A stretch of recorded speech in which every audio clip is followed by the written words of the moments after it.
A graça e a paz de Cristo, amados irmãos. Salmo de número 126, verso 4 diz: restaura, Senhor, a nossa sorte, como as torrentes do Neguebe. Qual é o contexto disso? Bom, Deus, através de Josué, havia concedido ao seu povo a terra de Canaã, a terra prometida. O povo entrou, passou a desfrutar, a se alegrar ali, mas logo acabou se perdendo, envolvendo-se com paganismo, desobedecendo ao Senhor, desviando-se dos caminhos do Senhor. E então, em pouco tempo, Deus enviou então um castigo. O primeiro castigo, o povo foi castigado, o reino do norte foi castigado pelo Senhor com um cativeiro assírio. Esse povo sofreu com o cativeiro assírio. O reino do sul, ao invés de aprender com o exemplo do reino do norte, não, continuou fazendo a mesma coisa, se desviando dos caminhos do Senhor, não agindo de acordo com a vontade de Deus. Deus levanta profeta, Deus levanta reis piedosos, Deus levanta juízes, mas o povo não deu ouvidos à voz do Senhor. Continuou fazendo aquilo que era mal aos olhos de Deus. É o que a Bíblia diz de dura cerviz, né? É o cabeça dura na linguagem de hoje. O fato é que esse povo, então, passou pelo chicote do Senhor. O reino do sul, cuja capital era Judá, passou a enfrentar, então, o chicote de Deus. E que chicote foi esse? O cativeiro babilônico. Deus levantou os babilônios invadiram o reino do sul, levaram o povo de Deus cativo. Ficaram uns poucos em Jerusalém, mas a situação em Jerusalém foi precária. O templo destruído, os muros destruídos, foi um horror.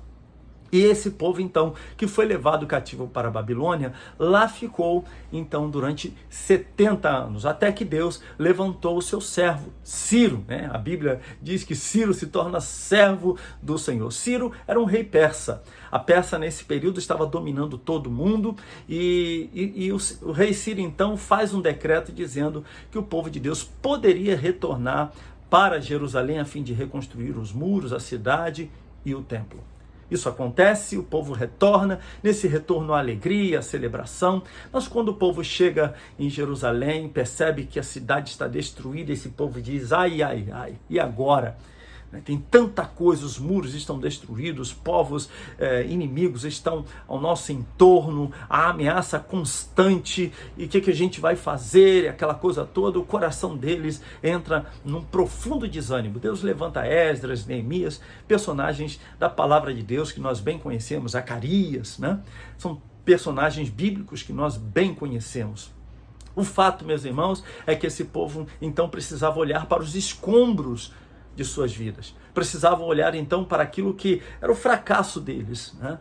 Olha para a cidade, olha para o templo, olha para todas as coisas à sua volta, suas casas estavam destruídas e precisavam reconstruir tudo. O templo estava destruído e precisavam reconstruir o templo. Isso nos faz refletir sobre o quanto é difícil a reconstrução, o quanto é difícil. Por quê? Porque nós precisamos olhar para os escombros que nós deixamos. Precisamos olhar para os nossos fracassos, precisamos olhar para as nossas atitudes que levaram à destruição as coisas à nossa volta, às vezes família, amigos, relacionamentos, né? Precisamos olhar para reconstruir, precisamos mexer nos escombros, remover os escombros. Mas o meu ponto aqui é que esse povo, logo quando está em Jerusalém, ali, procurando reconstruir Jerusalém, os muros, o templo, esse povo se encontra em profunda tristeza. E o salmista está dizendo: restaura, Senhor, a nossa sorte como as torrentes do Neguebe. O que o salmista está dizendo aqui? Há algo interessante para a gente refletir.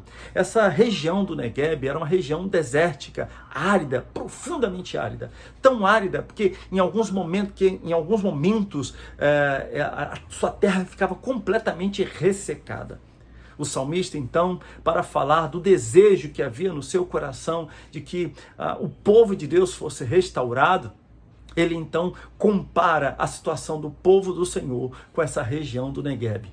E ele diz: Senhor, da mesma maneira que o Senhor envia chuvas, essas chuvas caem sobre os montes, e desses montes as águas tomam essa região do Negueb e levam vida para a região do Negueb. Senhor, faz isso também nas nossas vidas. Também precisamos disso, pois o nosso coração se encontra igualmente árido, ressecado. Olha a nossa situação, Senhor.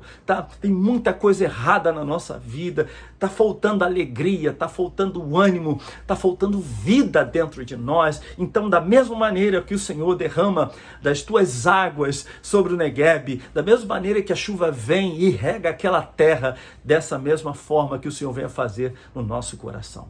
E esta é a palavra que eu quero deixar para você nesse dia.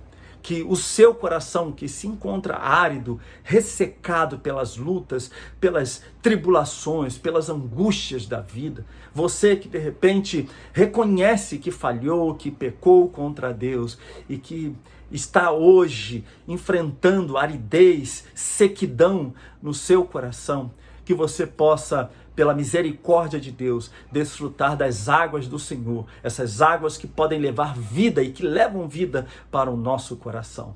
A região do Negueb, que ficava ressecada, quando vinham essas águas, aquela região era completamente transformada. Um verde tomava conta daquela região. E, portanto, quem passava ali no momento de sequidão e depois passava nessa mesma região, quando as águas tomavam, não reconheciam, tomava aquela conta daquele lugar, não reconheciam aquele lugar, por causa do verde, por causa da vida que chegava ali. De igual forma, que a transformação do Senhor na sua vida seja tão grande, que pessoas à sua volta possam dizer: poxa, como você está diferente. Que coisa maravilhosa é essa que Deus tem feito na sua vida. E este é o meu desejo para você. Que o Senhor te abençoe. Que o Senhor traga alegria novamente ao seu coração. Você que um dia já desfrutou dessa alegria na presença do Senhor, porque o Senhor te libertou do cativeiro. O Senhor, por meio de Cristo Jesus, na cruz do Calvário, libertou você, trouxe alegria sobre o seu coração, mas que hoje você tem passado por isso, por momentos de sequidão. Seu coração está triste, seu coração está angustiado, amargurado, você está sem expectativas, sem esperança. O seu coração está rachado de tão seco.